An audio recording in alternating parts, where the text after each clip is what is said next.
What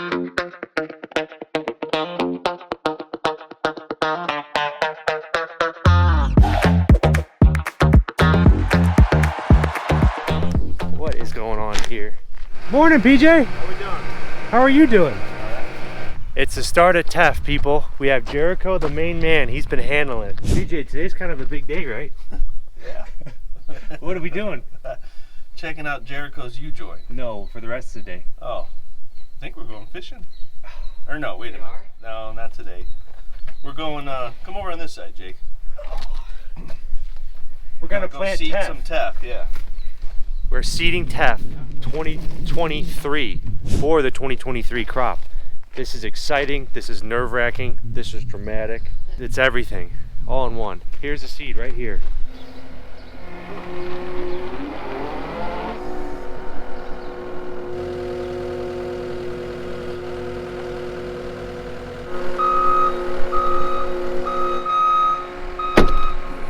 How come we got 2 pallets?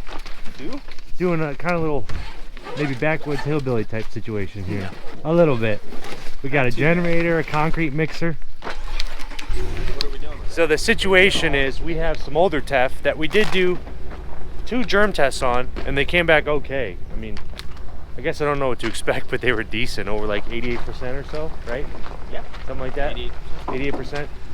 So we're going to mix some of the older Teff with the newer Teff and just plant the normal rate, and we should be fine with it. Burn up the old stuff. We got some footers and a wall to do. Yeah, right there. Another one. You got your own pasture now? Yeah, I do. Bones? No, Teddy. Teddy. What? Yeah, Teddy. Jake's in high school. I think he might have some people macking on him.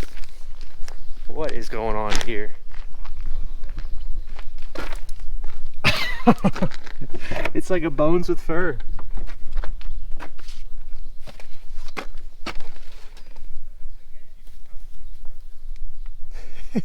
That's awesome. It's the start of Teff, people. We have Jericho, the main man. He's been handling it. Jericho, how's it going? Good. You want to explain to us a little bit what you're doing with this seed wagon over here? Alright, so this is from last year stuff. This is New Year's stuff. So we're putting both 50-pound bags. We're gonna put. You gotta hold the microphone up. Sorry. There you go. We're gonna put 25 on the scale. We're gonna dump it in the mixer. Then we're gonna put 25 of this on the scale. Dump it in the mixer. Then we'll let that mix. Then we'll dump that. Then Justin will put it in the seeder. Yep. Then you already have them 2 bags that apparently should have 25 left. Yep. So you just dump that rest. Oh yeah, I need this. There's no microphone in it. So what do we do here? Carl came and hit this with a disc. Then we hit it with the field cultivator, and we ran over with the roller 1 to 2 times in different spots. And now Justin's hitting it with the brilliant seeders, and then we'll roll it again after that, right? Yep. Cool. All right, we'll go check it out. We're gonna go pick up rocks too. The thing with Teff is it requires a pretty solid seed bed. So we work it up to well, right now it's so dry it's a powder. Then we pack it down several times, roll it. Our seeder has a packer on it. Then we roll it again, and hopefully it works. My dad is heading home with the field cultivator. As you see, the dust just blowing off of it. It is very dry conditions out here.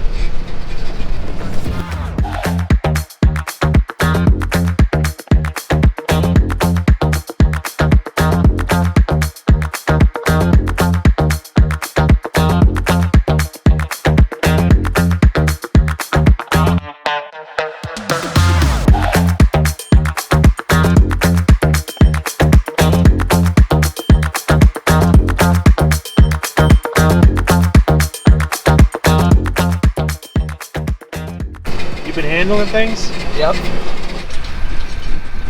we have, he's precisely setting the seeder down. Very minimal overlap. Get up a little closer, Jericho. This is prime action.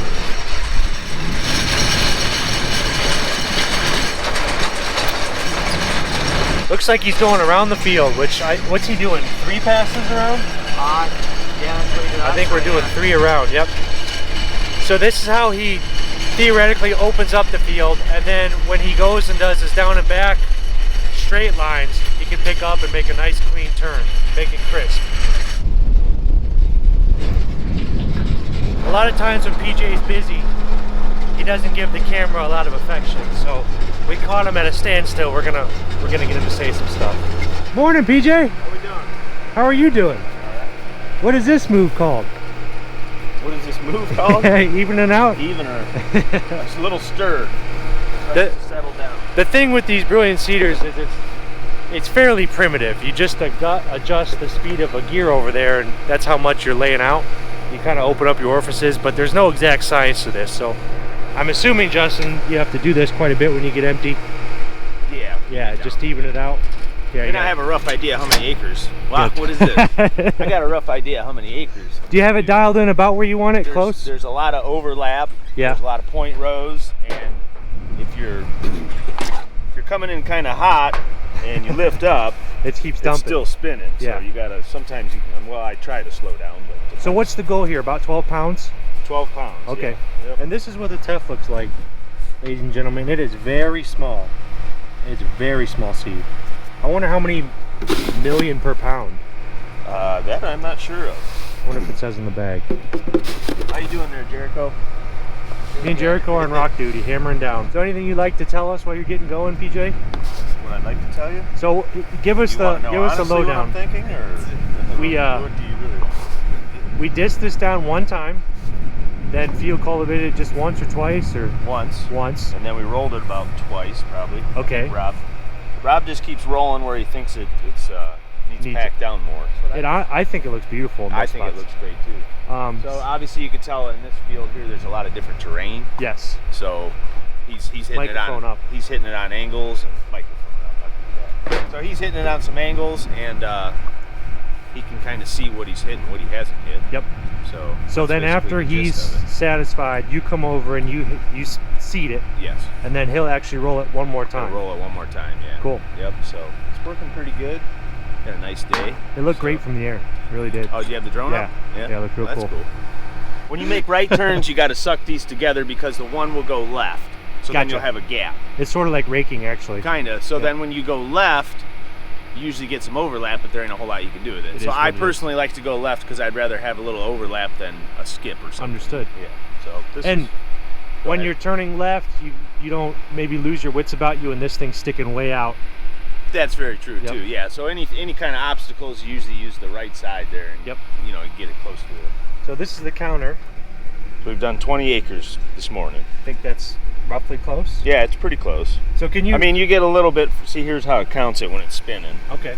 I mean this, and I'm running it in the tractor as well. Okay. So I mean, they're within 3 acres or something. Can you quickly show us the adjustment on this? Yeah. Let's see here. Wait, we got 1,300 acres on here. Not bad. On that back unit. No, I got them combined. Okay. So that was from what, 2 years now or something? Yep.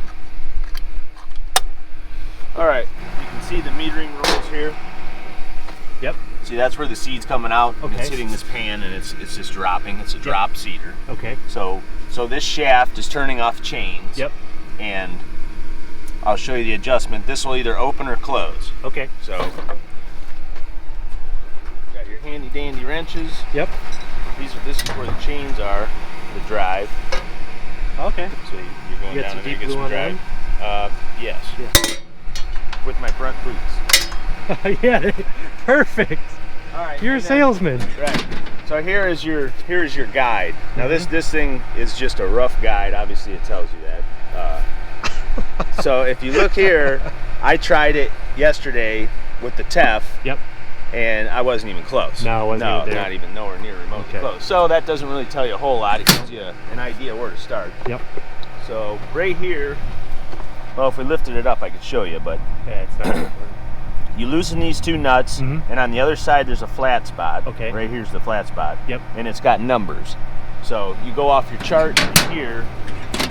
You're looking at Teff's right there. Yep. So at 2A, you should be putting 9 pounds the acre down. Okay. Okay. Yep. And then 3A would be 14. Okay. So right now we're at a notch above 2A. So that should be, I'm thinking it's going to be probably 13 pounds, just on my rough calculation. Great. So that's how that is. And so this is labeled down here, and that's how you see where 2A is. Yeah, and we might be able to check the front one. It might be in the right spot. But then this would be for your orchard grass. Yep. And then your adjustment right here, this is basically just opens and closes the gates in there. It's just a slide. Yeah. And farther open, obviously, the more will drop. Then you got the same thing here with the chart, in which that's not really that accurate either. But so, you know, after doing this for so long, I have no idea why I haven't wrote down what I, you know, I just like to guess at the beginning and stress myself out and figure it out. But, so we usually like to do our good farms first because I usually overdo it there. By the time we get to the other farms, I know what I'm doing. It's actually funny. My dad said, "Hey, I think we'll use the air seeder to plant hay here." Then he did? Yeah.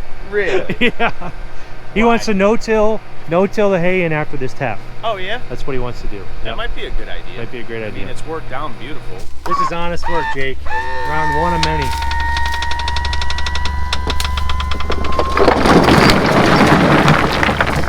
Goodness. Hang on. Clingers. It's manual labor at its finest, folks. Someone's got to do it. The world needs rock pickers. Another nice collection forming. This one was a real beast to get out. Jericho is going to show us how we get down in this town.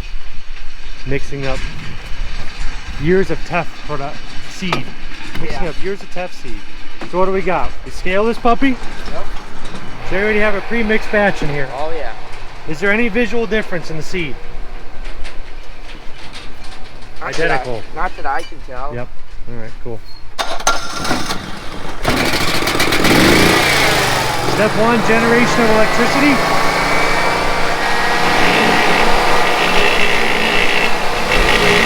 All right, then we get the big dump system going on.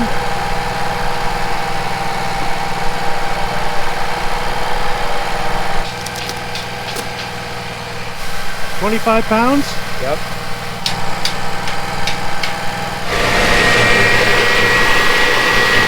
Now he's saying we grab a bag of the new stuff, put 25 in, mix it for a 50-pound batch. 50 pounds. No, there's more. It was the extra left over. This part takes a man, really. Well, Jericho should dump it first. It's Saturday, so we got lunches all around. My mom came in very clutch. Looks like we got Red Bull, Pepsi, waters, and she got a Subway. Custom ordered Subway, man. Custom ordered. Better than fishing. No. Well, pretty close. I usually eat Subway when I go fishing. Do you? Yeah. You can have Subway in hot weather. It fits. Most important person of the day. Definitely. The most important person, yeah.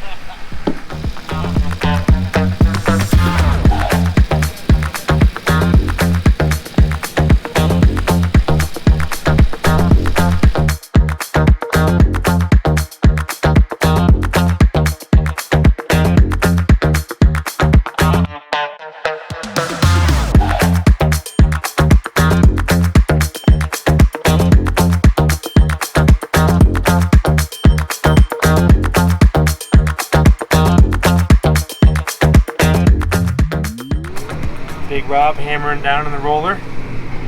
Coming to you live from PJ's cab. Yeah, Robert. We're seeding Teff right now. Yep. With two brilliant 12-foot seeders. Okay. With a double hitch. Double hitch, brilliant double hitch. And putting down about 12 pounds to the acre. Yep. We've got 3 remotes to operate this rig. Obviously 1 and 2 is the front one to lift, and use the other remote, number 2, to lift the second one. And then you got the other remote swings the actual, I don't know what you want to call it, trailer model? Sure, yeah. So you can swing the seeders left or right. Cool. Okay, cool. And So- you're set up on GPS lines down there. Yeah. So you got to have a little bit of overlap. You can't get it perfect, so How many times around the field are you going so you can turn correctly? usually 4. 4. Yeah, Okay. four's good enough. Sounds good. Yep. You just gotta watch in the turns on a hill because the back one will swing. So you can't back up really. So if you get in that predicament, you really got nothing. You're Just go. Well, These aren't that fun on the road either. No, they're not very fun on the road. Because when you make a turn, the one will swing out. So if there's a car there, you're gonna swing it right into a car. So Yeah.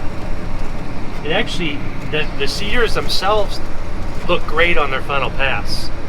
They're like another layer of packing, and it looks really good. Oh yeah, it's got a double roller. Yeah, it looks really nice after the seeder goes so by. we come in, we just kind of watch where that's at, slow down so they don't spin. Yep. Take one. One's coming up. Take two. Two's coming up. And she'll swing around, and I've been skip passing because, as you can see, it's hard to get back in line. So it's pretty obvious where you have it planted. Yeah, That's what I was talking. It does a nice job. That helps too. It's coming back in. Coming back in is not as big of a deal as in slowing down. When you come out and you lift up, they'll keep spinning and you'll be dropping seeds. Yep. Man, is it usually this dusty? This is really dry conditions. Yeah, very dry. It seems like every time I plant in a spot like this. We're about wrapping things up here. 90 acres planted in the first half of the day. The guys did a great job. The field looks incredible. I'm hoping I can get back over here in about 10 days. Hopefully we get some rain. This just looks like a beautiful magic carpet of green. It should come up very thick and look awesome. Jericho abandoned me, so I had to get a couple loads of rocks myself. Here's what I got. This is my laborious sweat equity for the day. These are some nice rocks.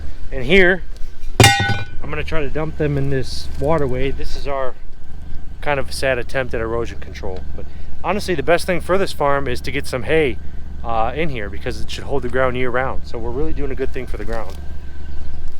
Hopefully.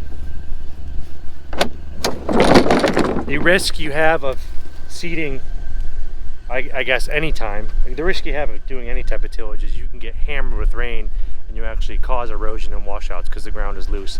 But if we can get a nice light rain, get this hay up out of the ground, have it hold the ground, then you can have it hammered down and you should be just fine. Those natural waterways, those dips should fill in with grass, hold the dirt, but still allow water to run down through here. It's a good system. Grass is good for the earth. That's why it shows up. That's why you have natural grasslands.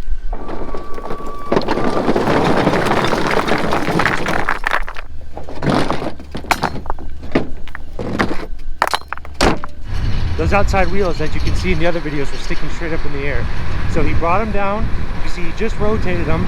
Then he'll slowly start pulling forward, and the direction of those wheels should cause the roller to fold back on itself. Pretty neat process.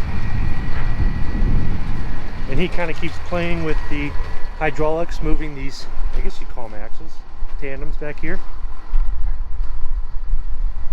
Then that bar right there comes over and hooks to there, and it's got a shock on it, but it holds the roller together while you're on the road. And then you lock the back axles so they don't move.